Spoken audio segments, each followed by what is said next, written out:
ಎಲ್ಲರಿಗೂ ಕೂಡ 71ನೇ ಕನ್ನಡ ರಾಜ್ಯೋತ್ಸವದ ಶುಭಾಶಯಗಳು. ವೇದಿಕೆಯಲ್ಲಿ ಉಪಸ್ಥಿತರಿರುವ ನಮ್ಮ ಮಾರ್ಗದರ್ಶಕರು ನ್ಯಾಯಮೂರ್ತಿಗಳು ಆಗಿರುವ ನಾಗಮೋಹನ್ ದಾಸ್ ಅವರೇ, ಸುಚೇಂದ್ರ ಪ್ರಸಾದ್ ಅವರೇ,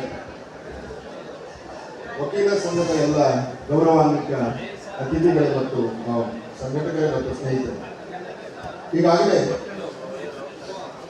ನ್ಯಾಯಮೂರ್ತಿಗಳು ಕನ್ನಡವನ್ನು ಹೇಗೆ ಬಳಸಬೇಕು ಮತ್ತು ಎಲ್ಲೆಲ್ಲಿ ಕನ್ನಡ ಕಾಣೆಯಾಗಿದೆ ಎಂಬ ಬಹಳ ಮಹತ್ವದ ಸೂಚನೆಗಳನ್ನು ಕೊಡುವುದರ ಜೊತೆಗೆ ಕನ್ನಡ ರಾಜ್ಯೋತ್ಸವವನ್ನು ಯಾಕೆ ಆಚರಿಸಬೇಕು ಎಂಬುದನ್ನು ಕೂಡ ಒಂದು ಮಾತು ಹೇಳಿದರು. ನಿಜವಾಗಲೂ ನಾವು ರಾಜ್ಯೋತ್ಸವವನ್ನು ಸಂಭ್ರಮಿಸಬೇಕಾದಂಥ ಒಂದು ಕಾಲಘಟ್ಟದಲ್ಲಿ ಇದ್ದೀವಿ. ಯಾಕೆ ಅಂತಂದರೆ ಕನ್ನಡ ನಾವು ನಿರೀಕ್ಷೆ ಮಾಡಿದ ರೀತಿಯಲ್ಲಿ ಇವತ್ತು ಬೆಳೀತಾ ಇಲ್ಲ. ಒಂದು ಕಾಲಕ್ಕೆ, ರಾಷ್ಟ್ರಕೂಟರ ಕಾಲಕ್ಕೆ ಕವಿರಾಜಮಾರ್ಗ ಕೃತಿಯನ್ನು ಬರೆದಂಥ ಶ್ರೀ ವಿಜಯ ಕಾವೇರಿಯಿಂದ ಗೋದಾವರಿ ಹೊರಬಿದ್ದ ನಾಡದ ಕನ್ನಡದವರು ಎಂಬ ಒಂದು ಮಾತನ್ನು ಹೇಳಿದ. ಕನ್ನಡ ನಾಡು ಕಾವೇರಿಯಿಂದ ಗೋದಾವರಿವರೆಗೆ. ಕವಿಗಳು ಸ್ವಲ್ಪ ಉದಾರವಾಗಿ ಬರೀತಾರೆ, ಹೇಳಿದಷ್ಟು ಪೂರ್ಣ ಸತ್ಯ ಅಲ್ಲದಿದ್ದರೂ ಕೂಡ ಕನ್ನಡ ಪದಗಳು, ಕನ್ನಡ ಶಾಸನಗಳು ಗೋದಾವರಿ ನದಿವರೆಗೆ ಇತ್ತು ಎಂಬುದು ನಿಜ. ಆದರೆ ಕರ್ನಾಟಕದ ರಾಜಕೀಯ ಭೂಪಟ ವಿಜ್ಞಾನ ಓದಿದ ವಿದ್ಯಾರ್ಥಿಗಳು ಸಮೀಪದ ಹಾಗೆ ತಿಕ್ಕುತ್ತಾ ಕದಂಬರ ಕಾಲದಲ್ಲಿ ಚಿಕ್ಕದಾಗಿತ್ತು, ಗಂಗರ ಕಾಲದಲ್ಲಿ ಕೋಲಾರದವರೆಗೆ ಅದು ಬೆಳೆಯಿತು, ರಾಷ್ಟ್ರಕೂಟರ ಕಾಲದಲ್ಲಿ ಗೋದಾವರಿ ನದಿ ತಟದವರೆಗೆ ಬೆಳೆಯಿತು, ವಿಜಯನಗರ ಕಾಲದಲ್ಲಿ ದಕ್ಷಿಣ ಭಾರತವನ್ನು ಸಂಪೂರ್ಣವಾಗಿ ಆಕ್ರಮಿಸಿಕೊಂಡಿತ್ತು. ಈಗ ಬೇರೆ ಬೇರೆ ಕಾಲಘಟ್ಟದಲ್ಲಿ ಅದು ಬೇರೆ ಬೇರೆ ರೀತಿಯಿಂದ ಕೆಲಸ ಮಾಡ್ತಾ ಬಂದಿದೆ.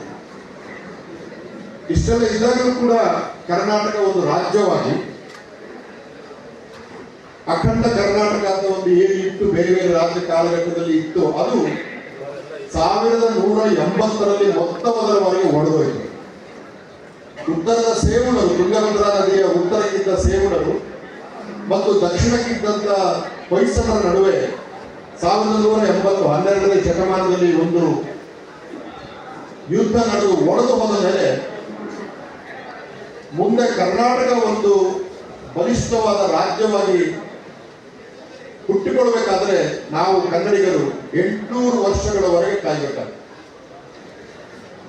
1180ರಲ್ಲಿ ಒಡೆದು ಹೋದಂಥ ಕರ್ನಾಟಕ 1956ರವರೆಗೆ 800 ವರ್ಷಗಳ ಅನಂತರ ಒಂದು ಅಖಂಡ ಕರ್ನಾಟಕವಾಗಿ ಉದಯವಾಯಿತು.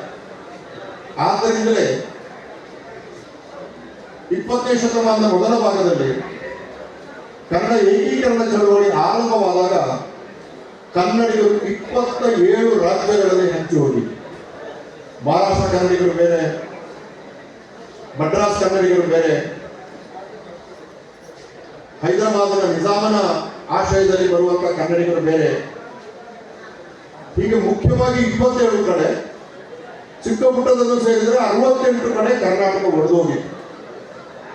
ಗೆಳೆಯರೆ, ಭಾರತ ದೇಶದ ಯಾವ ಭಾಷೆಗಳಿಗೂ ಕೂಡ ಇಂಥ ಯುದ್ಧವೇ ಬರಲಿಲ್ಲ, ಯಾವ ಭಾಷೆಗೂ ಕೂಡ ಬರಲಿಲ್ಲ. ಒಂದು ಭಾಷೆಗೆ ಒಡೆದು ಹೋಗಿ